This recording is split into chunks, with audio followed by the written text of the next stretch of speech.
Hi, I'm the Texaco Tanker man. And today I'll show how to repair stripped bosses and broken pegs in your Texaco tanker. The tanker's hull has a number of molded bosses that the deck screws screw into. Sometimes, a screw is over-torqued and the boss becomes stripped. Other times, screw corrosion can lead to a split boss, or even melted bosses when a corroded screw has to be ground out. Here are the locations of the 7 deck screw bosses. And 2 bosses for the battery box screws.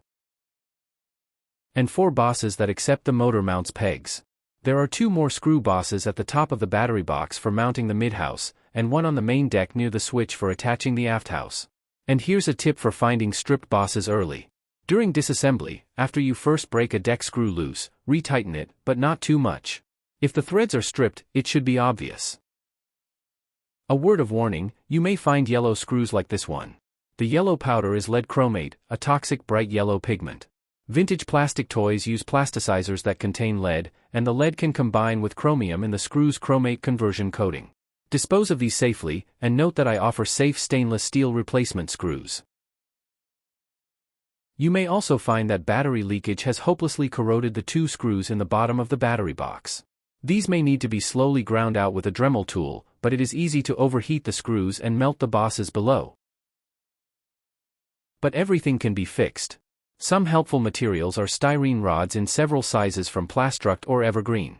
I use 1/8, 5/32, and 1/4 inch solid rod. These materials as well as the tanker parts all can be glued with standard styrene model cement. In this first example, I carefully drilled out a stripped boss to accept 5/32 rod.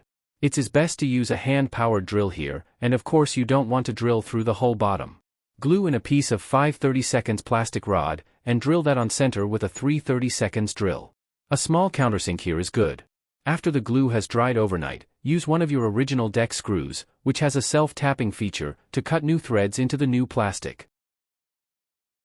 This boss needed a complete replacement.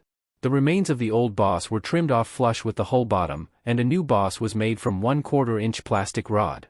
The angle of the hull bottom is 4 degrees per side, so you can trim the boss to fit closely. The boss's glue joint can be reinforced with a small piece of plastic sheet.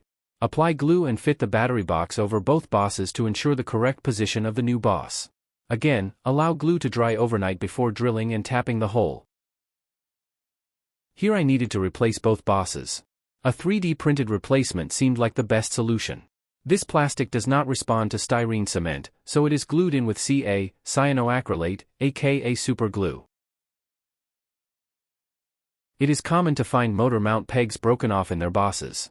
The bosses are deep enough that you can simply push the broken piece to the bottom and be done with it. But here I chose to drill out the pegs to accept an M2 tap, and then I used the tap to pull the pegs out. In my tanker disassembly video, I show how to drill out mounting bosses on the deck, which allows deck-mounted parts to be safely tapped out from below. But you may still find broken pegs on any of these parts. To save an original part, I used my milling machine to precisely locate 2 1/8 inch holes, into which I cemented pieces of 1/8 plastic rod. Motor mounts are very hard to get apart without breaking pegs.